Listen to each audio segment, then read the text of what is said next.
Nombor 2.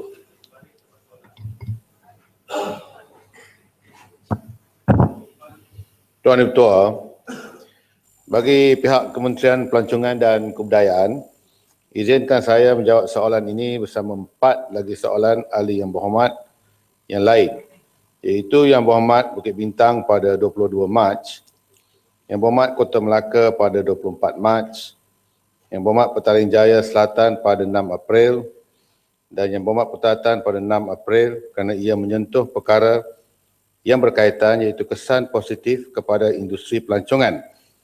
Negara berikutan pemberian pengecualian visa dan kemudahan e-visa kepada pelancong-pelancong dari China serta program-program bagi menarik pelancong-pelancong ini.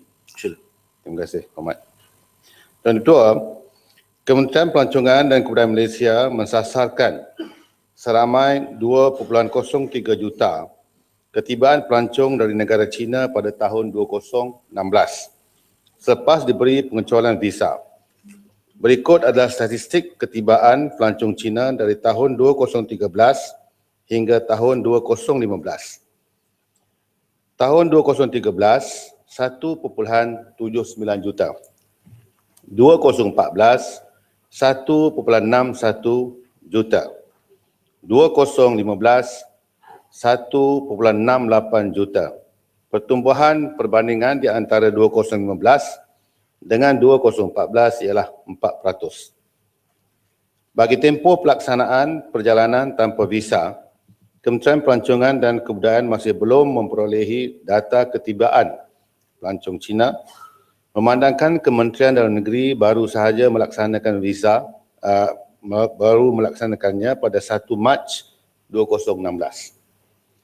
Menjelang tahun 2020 pula, sasaran jumlah ketibaan pelancong dari negara China adalah seramai 8 juta orang. Bagi sasaran pendapatan dijangka, pendapatan pelancong bagi rakyat negara China adalah sebanyak ringgit Malaysia 31.5 bilion pada tahun 2020 dan perbelanjaan per kapita akan meningkat pada kadar 4% setiap tahun dari ringgit Malaysia RM3,419.30 pada tahun 2019 kepada ringgit Malaysia RM3,940 dan 40 sen pada tahun 2020. Jumlah keseluruhan ketibaan pelancong bukan Cina saja, dari tahun 2013 hingga tahun 2015 adalah seperti berikut. Tahun 2013, 25.7 juta. 2014, 27.4 juta, iaitu kenaikan 6.7%. 2015, 25.7 juta, penurunan sebanyak 6.3%. Bagi pecahan pelancong Cina yang ke Sabah, ini putatan. Ada? Okey. Bagi pecahan pelancong Cina yang ke Sabah, dari keseluruhan ketibaan, pada puratanya 15% dari mereka mengunjungi negeri Sabah setiap tahun. Sebagai contoh, pada tahun 2015, Malaysia telah menerima seramai 1.68 juta orang pelancong dari negara China, yang mana seramai 246,918 telah mengunjungi Sabah. Kementerian Pelancongan dan Kebudayaan Malaysia melalui Tourism Malaysia juga sentiasa mempelbagaikan usaha-usaha promosi di negara China, ini Bukit Bintang. Walau bagaimanapun, seiring dengan saranan perbelanjaan berhemah, Kementerian Pelancongan dan Kebudayaan telah pun merancang beberapa aktiviti strategik bagi memaksimalkan impak promosi yang dijalankan dengan usaha-usaha berikut. 1. Penggunaan saluran media sosial secara meluas dalam memasarkan Malaysia kepada pasaran China. 2. Meningkatkan jaringan kerjasama di bawah program MegaFam dengan membawa para wartawan dan media, social influencer seperti bloggers agensi-agensi pelancongan serta kru perfilman. 3. Menggalakkan lebih banyak pakej insentif istimewa yang memberi fokus kepada percutian premium. 4. Memperbanyakkan kerjasama pintar dengan pengusaha-pengusaha pelancongan, syarikat-syarikat penerbangan dan badan-badan korporat. Dan yang kelima, seperti yang dicadangkan oleh Yang Berhormat daripada Seremban tempoh hari, pelantikan Sheila Hamzah sebagai Duta Pelancongan Malaysia untuk pasaran Cina yang kita harapkan akan membantu dari segi promosi dan publicity pelancongan kerana popularitinya yang tinggi di negara China. Bagi pelancong negara China yang datang ke Sabah khususnya, Kementerian mempromosikan program seperti Sabah Food Trail Packages yang menawarkan pakej food trail di Kota Kinabalu dan Sendakan. Pelancong dari China sememangnya menggemari masakan makanan laut, kuih muih, bak kutih,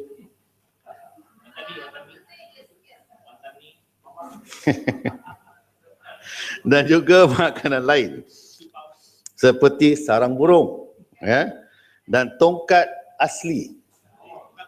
Bukan tongkat ali, tongkat asli yang dipromosikan untuk mereka.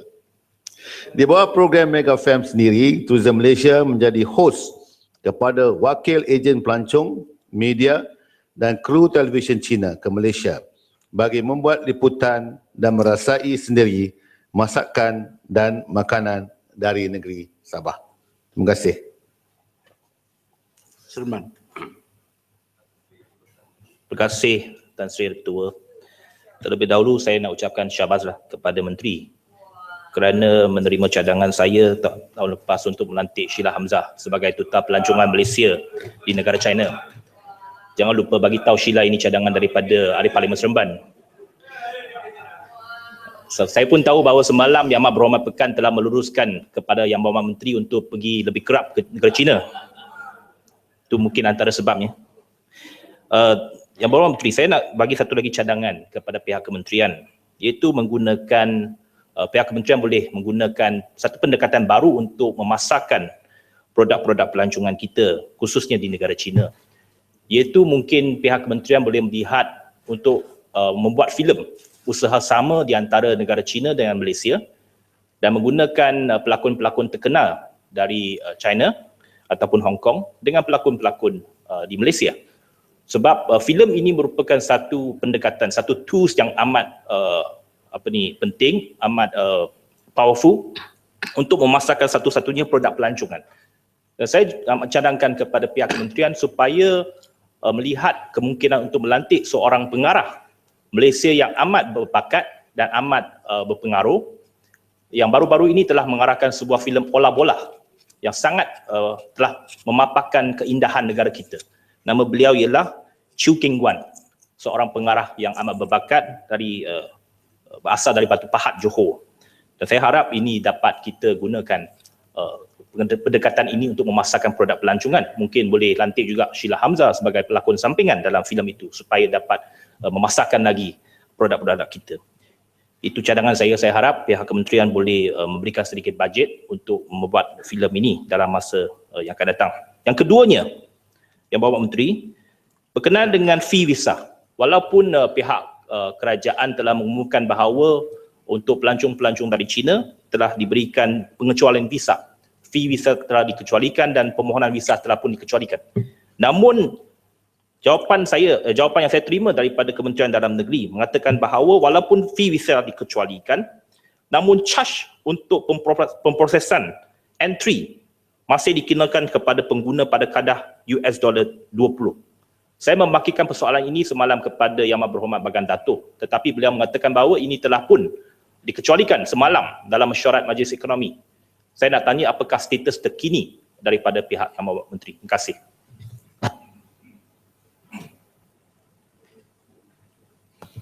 Tuan Yang Ketua, pertama sekali saya mengucapkan banyak terima kasihlah kepada Yang Berhormat Seremban yang banyak menunjuk minat berkenaan dengan kedatangan pelancong ke negara Malaysia, khususnya untuk menggunakan perkhidmatan Sheila Hamzah ya, dalam menarik promosi pelancong-pelancong ini.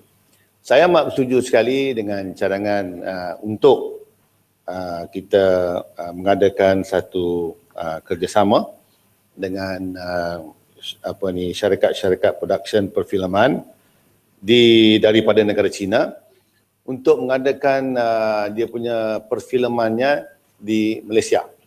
Seperti mana yang telah ditunjukkan dalam Ola Bola. Sememangnya itu merupakan satu cadangan yang cukup baik kerana sebelum kita ini pun negara Thailand telah pun mengadakan satu perfilman dengan film production negara China yang memaparkan perfilmannya, perjalanan ceritanya berkisah di sebuah wilayah di Thailand, di Chiang Mai, yang sebenarnya menyebabkan ramai di kalangan pelancong-pelancong negara China berminat untuk terbang ke Thailand semata-mata hanya untuk nak melihat Chiang Mai. Jadi memang betul promosi cukup bagus. Kita setakat ini belum ada lagi secara besar-besaran.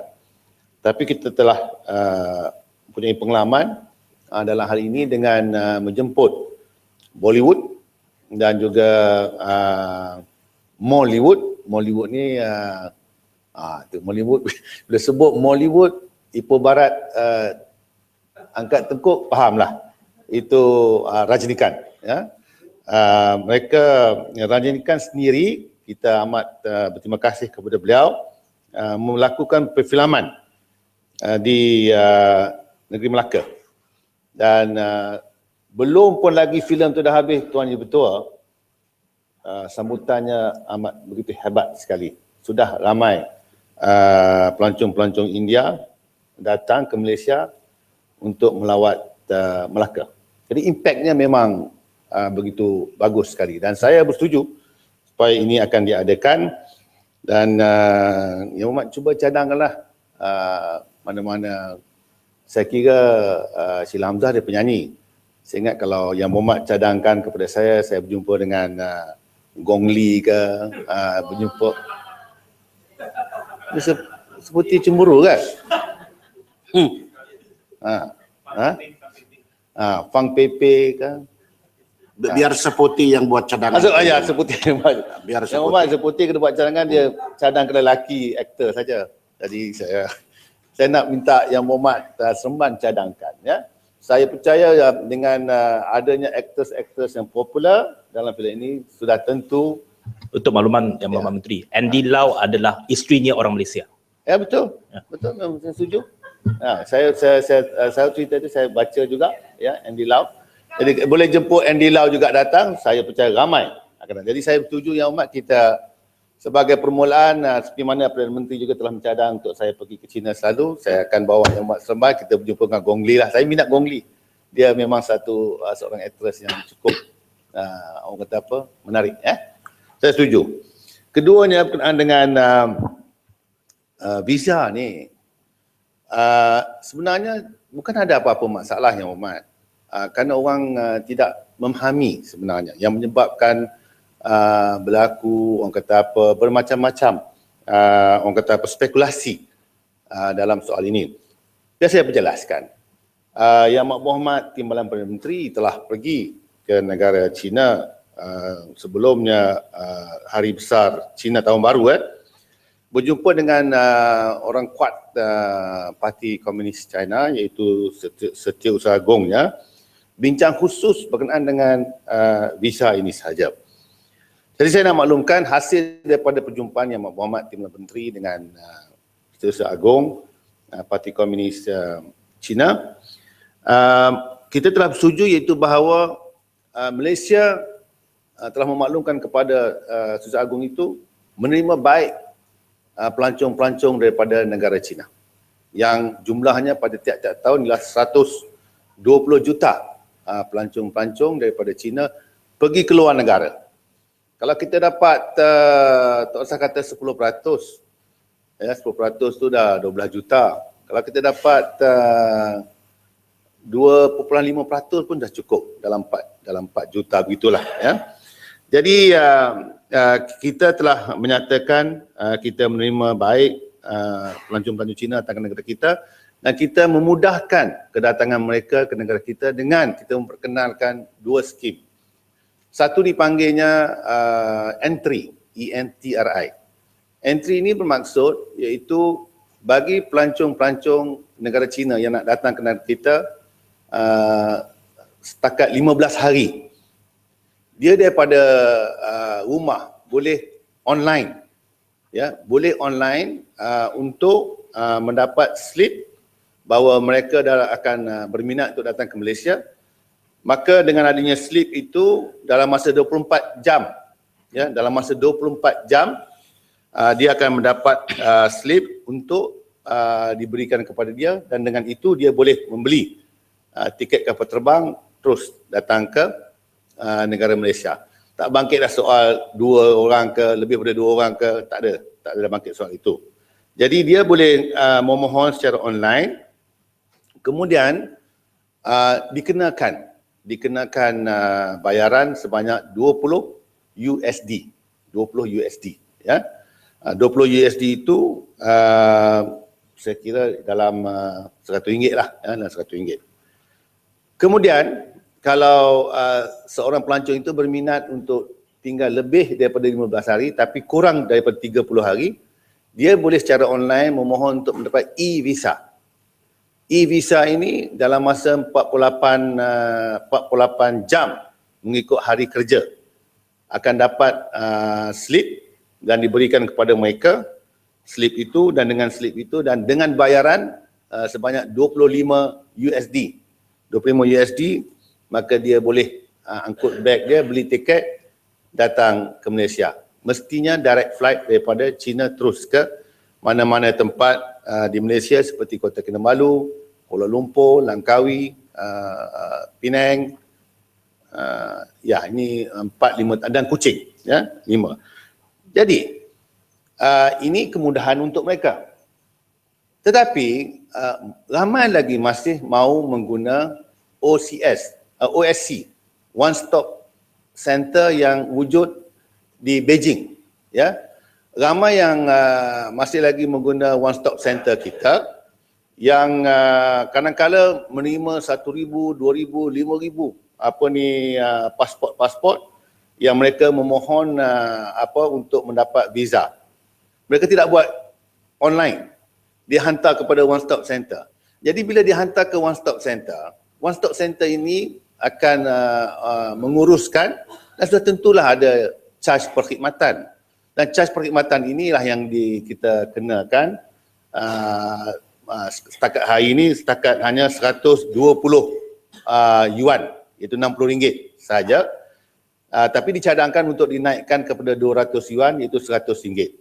Jadi kalau mereka memohon e-visa tapi dia tidak buat sendiri, tapi dia minta kepada One Stop Center, inilah yang dia kena bayar 20 USD campur dengan RM100, itu jadi RM200. RM200 dalam yuan, 400 yuan. Jadi dia memilih, dia ada pilihan, ya. Janganlah cicak tak ada ni siang hari. Kalau kita guna khidmat, mesti bayarlah. Kita bagi dia alternatif. Kata kalau kita tak mau bayar, saya menggalakkan supaya pelancong-pelancong Cina jangan menggunakan One Stop Center, tetapi memohon e-visa atau entry secara online. Jadi cuma bayar 20 USD saja, 25 USD saja. Tapi kalau dia guna One Stop Center, maka sudah tentulah ini satu perkhidmatan yang dikenakan RM100 lagi. Jadi bukan kita paksa dia menggunakan One Stop Center. Malah sebenarnya kita tak mau dia menggunakan One Stop Center. Tujuan kita memberi dia e-visa entry-nya ialah untuk memudahkan dia untuk memohon daripada rumah dia. Ya, daripada rumah dia. Tapi kalau dia masih dengan sedar, dengan rela hati, dia mahu menggunakan One Stop Center kerana nak tidak mahu memohon sendiri, maka dia kena bayarlah charge perkhidmatan.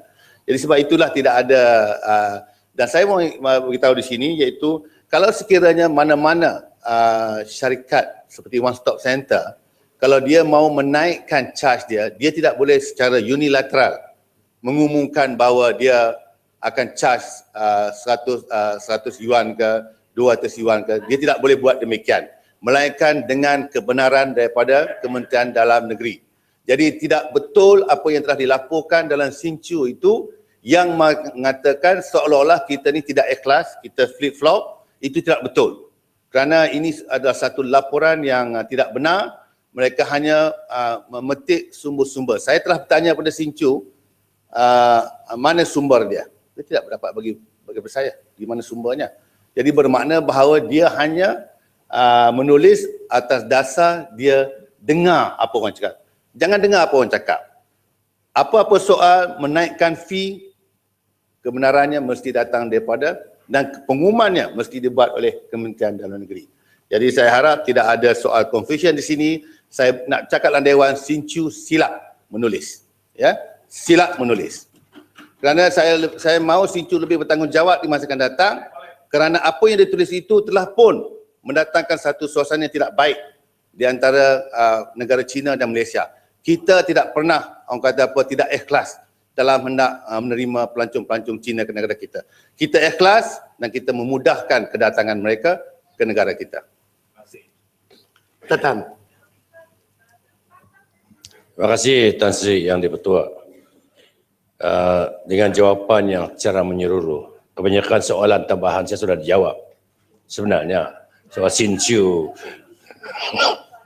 Tapi ada soalan lagi lah yang diselitkan. Saya ucapkan tahniah, terima kasih kepada pihak pemangkang lah kerana sama-sama mencadangkan kepada pihak kementerian dengan usaha-usaha kerjaan yang terbaik bagi menggalakkan pelancong-pelancong daripada negara China. Itu amat kita sanjungi lah dengan kerjasama dari pihak sana. Jangan setakat membangkang saya lah, Seremban, seperti terima kasih lah. Menteri pun terima kasih jugalah pihak pada kita semua. Ini soal Sabah. Ini soal Sabah. Semasa dahulu ada kenyataan yang dikeluarkan oleh pihak kerajaan, pemimpin daripada pihak kerajaan bahawa pantai barat Sabah ini tidak selamat. Dan juga menteri pada satu ketika juga menyatakan bahawa Sabah ini berhati-hati jika melawat negeri Sabah kerana ia tidak selamat. Menteri betul. Menteri akui kenyataan itu. Tapi dengan kenyataan daripada ini sahabat saya daripada negeri Sabah mendengar terutama sekali kawasan Sempurna juga menyatakan bahawa Sabah ini tidak selamat. Jadi pihak kerajaan negeri tidak begitu senang selesa mendengar kenyataan itu dan diluahkan oleh Menteri Pelancongan Negeri Sabah sendiri pada satu ketika. Tapi walau bagaimanapun Menteri daripada pusat ini saya menyokong usaha. Jadi saya dengan senarai, selain daripada senarai yang saya catatkan tadi, iaitu fulfillment, food trail program yang saya cadangkan, adakah pihak kementerian ini boleh berkolaborasi dengan pihak Kementerian Negeri Sabah supaya mencari satu langkah innovation dan creativity bagi produk yang boleh menarik negeri China ni, pelancong daripada negeri China, terutama sekali makanan-makanan yang eksotik. Yang apabila sahabat saya Simpang Rengmam melawat negeri China dahulu, kita termakan sup kura-kura. Betul. Jadi adakah ini satu produk yang mungkin kita buat satu kajian di kementerian buat satu kajian di negeri China ni bahawa apa sebenarnya yang minat pelancong-pelancong ni ke Sabah, terutama sekali wanita-wanita dan laki-laki pun bolehlah. Apa sebenarnya? Adakah dia suka makan biawak, makan ambuyak? Ini kita boleh create bagi khusus bagi pelancong pelawat daripada negeri China. Tenggara jangan ketawa. Jadi jadi ini kalau pihak kementerian dapat mengkaji satu kajian yang betul-betul yang boleh menarik. Sebab tahun ini Semua ini kita. Dari kenyataan Sinju tu ada juga menyatakan kepada saya bahawa kementerian ini ada percanggahan daripada One Stop Center ini. Kalau bagi saya menjawab. Saya galakkan One Stop Center ini sebab menyenangkan pelawat-pelawat kita. Jadi ini juga memberi peluang kepada usahawan untuk cari makan. Itu soalan. Banyak soalan nih. Kalau betul-betul, tapi kebanyakan sudah dijawab. Terima kasih.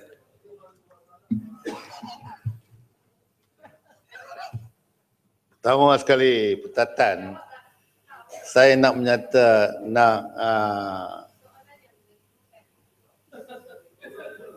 bila yang seputih di menteri ni? Pertama sekali saya nak menolak kenyataan Yang Berhormat Petatan. Saya tidak pernah kata pantai barat negeri Sabah bahaya. Pantai barat. Tidak pernah saya kata bahawa pantai barat merupakan kawasan yang agak berbahaya. Saya tidak pernah ya. Baik. Sebenarnya seperti mana yang kita sebut sebentar tadi, iaitu apa yang berlaku di negeri Sabah, kita mesti maklumkan kepada pelancong-pelancong. Sebab bukan saja di negeri Sabah, di Sarawak ke, di Semenanjung ke, ada satu tempat yang mungkin berlaku sesuatu yang boleh membahayakan pelancong-pelancong yang merupakan kita punya, orang kata apa, guest. Kita kena maklumkan seperti mana negara-negara lain juga memberi travel advisory, mengingatkan kepada pelancong-pelancong yang datang daripada negara mereka tidak melawat satu-satu tempat. Seperti yang Australia mengeluarkan travel advisory yang mengatakan jalan Alor tu bahaya. Jadi itu saya percaya sesuatu yang boleh dilakukan, tidak ada masalah sebab kita mahu menjaga pelancong-pelancong. Namun Yang Berhormat, kalau sebuah tempat itu merupakan tarikan, orang akan tetap datang. Sabah saya sebut sebentar tadi. Walaupun berbagai-bagai telah berlaku di Sabah dengan earthquake-nya, tetapi 15% ya, 15% daripada negara China datang ke Malaysia, dia pergi ke Sabah. Sebab Sabah mempunyai banyak, orang kata apa, tarikan. Pertama sekali sudah tentulah makanan. Tak payahlah kita nak buat kura-kura ke apa, tak payah. Orang Sabah dia punya cuisine masak tu, tangan dia dah sudah sedap, cukup untuk diorang datang. Jadi tak payah kita nak cari boya ke, rimau ke nak makan, tak payah. Masakan Sabah, sorry, kena pandang sini. Minta maaf. Jadi tangan dia tu, saya pernah pergi, saya nak pergi tahu, ke Kota Belud di tepi pantai. Satu tempat yang terdiri daripada orang-orang yang di Kota Belud tu lah, di tepi pantai. Makanan cukup sedap. Saya pun lupa nama pantai apa, Yang Berhormat speaker. Kuala Bai mungkin. Kuala Bai, Mantanani. Mantanani. Ya, Mantanani. Ya. Jadi memang kalau kita pergi ke sana baru kita tahu berbagai-bagai masakan dia. Ya. Orang Korea pun datang pergi makan di situ. Betul, Yang Mat speaker. Betul. Ya. Jadi tak payah makan boya, makan rimau, tak payah. Ya. Kita cuma boya makan kita. Tapi minta maaf lah, boya sekarang pun dah naik ke darat, ramai juga kat sebelah sana tu kan. Jadi nak makan dah susah doang ni, tuan dah pandai berjalan. Jadi Yang Berhormat, Sabah sudah cukup dengan apa yang dia ada. Ya. Dan saya nak bagi tahu, baru-baru ni saya pergi ke Berlin. Ya. Saya pergi Berlin, saya bawa kumpulan rungus. Dan saya telah dijadikan sebagai honorable rungus. Ya, saya pakai baju rungus. Itu baru satu saja suku kaum yang saya bawa ke Berlin. 16 orang dengan tarian dia yang telah menarik perhatian daripada penganjur di ITB Berlin, sehingga kan mereka diberikan orang kata apa, penghormatan untuk perform dia punya dance dengan dia punya kostum dia di satu acara yang diaturkan oleh ITB. Saya bawa aja. Tapi diorang tengok semua, diorang tengok diorang seronok. Dan mungkin dia seronok tu pasal tarian tu Yang Berhormat speaker yang ke depan tu lelaki. Yang ikut tu semua ada 7-8 perempuan. Jadi mungkin ada sesuatu yang mereka lihat yang menarik di sini. Satu orang lelaki boleh kontrol 8 perempuan macam proboscis monkey. Tak tahulah. Putih tak tahu saya cakap banyak. Jadi walaupun Yang Berhormat kata saya ada buat kenyataan, tetapi sebenarnya saya sebut iaitu dari segi the gem of Malaysian tourism is Sabah. Ya. Sabah tidak perlu buat apa-apa melainkan buat sahaja apa yang sedia kala menjadi kerja-kerja kita. Sebab itu macam kata homestay. Kalau di Berlin dia tak kenal Sabah Yang Berhormat, dia Borneo. Saya kata datang ke Borneo. Mereka suka homestay, misumpuri. Memang dia suka cara hidup orang Sabah. Adalah minum sikit tu orang Jerman, okey dia suka. Jadi ini adalah perkara semula jadi yang dilakukan oleh orang Sabah, tak perlu buat lebih. Hanya menerima mereka, saya yakin dan percaya akan ramai pelancong-pelancong datang ke negeri Sabah dengan tarikan dia yang sedia ada secara semula jadi yang sudah memang ada di negeri Sabah ratusan tahun. Jadi terima saja ya. InsyaAllah saya pun telah benar-benar mempromosi negeri Sabah. Sebab itu saya bawa rungus. Lepas ni saya bawa kaum suku apa pula yang Muhammadnya kaum suku. Kami rakyat negeri Sabah merekodkan terima kasih kepada Menteri kerana membawa rungus dan menjadi Yang Berhormat Rungus. Honorable Rungus. Honorable Rungus. Terima kasih. Yang Berhormat Datuk Henry Som Agong Lawas.